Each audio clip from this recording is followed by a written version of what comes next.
नमस्कार. या क्षणाची सर्वात मोठी बातमी. विधानसभा निवडणुकीच्या आधी महायुतीच्या नेत्यांनी राज्यातील शेतकऱ्यांना कर्जमाफीचं आश्वासन दिलं होतं. त्यानंतर विधानसभा निवडणुकीनंतर राज्यात पुन्हा एकदा महायुतीचं सरकार स्थापन होऊन जवळपास 6 महिने होऊन गेले तरी अद्याप कर्जमाफीचा कोणताही निर्णय झालेला नाही. त्यामुळे निवडणुकीत महायुतीने जनतेला दिलेल्या आश्वासनांची पूर्तता अद्यापही सरकारकडून होताना पाहायला मिळत नाही. त्यामुळे सरकार सत्तेत आल्यानंतर महायुतीच्या नेत्यांनी दिलेल्या आश्वासनं हवेतच विरले का असा सवाल विरोधक करत आहे. यातच काही दिवसांपूर्वी राज्याचे उपमुख्यमंत्री अजित पवार यांनी देखील शेतकऱ्यांची कर्जमाफी होणार की नाही याबाबत मोठं विधान केलं होतं. अजित पवार यांनी शेतकऱ्यांना कर्जमाफीचे पैसे भरण्याचं सांगितलं होतं.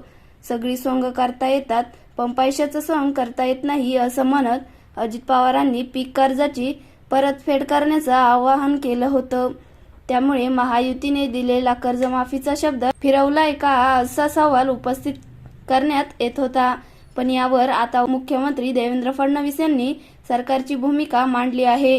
तसेच महायुतीने दिलेला एकही शब्द हे सरकार फिरवणार नसल्याचं सांगत योग्य वेळी राज्य सरकार कर्जमाफीचा निर्णय घेईल असं मुख्यमंत्री देवेंद्र फडणवीस यांनी आज पुण्यात माध्यमांशी बोलताना सांगितलं आहे. राज्यात सरकारने शेतकऱ्यांच्या कर्जमाफीच्या संदर्भात अद्याप कोणताही निर्णय घेतलेला नाही.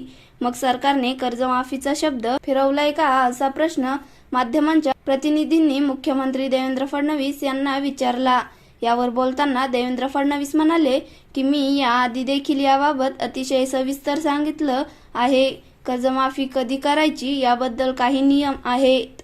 या संदर्भात त्याची एक पद्धत आहे. तसेच महायुतीच्या सरकारने दिलेला एकही शब्द हे सरकार फिरवणार नाही. योग्य वेळी राज्य सरकार कर्जमाफीचा निर्णय घेईल असं मुख्यमंत्री देवेंद्र फडणवीस यांनी म्हटलं आहे. उपमुख्यमंत्री अजित पवार यांनी पुणे जिल्ह्यातील दौंड येथील एक जाहीर कार्यक्रमात कर्जमाफीबाबत काही दिवसांपूर्वी भाष्य केलं होतं.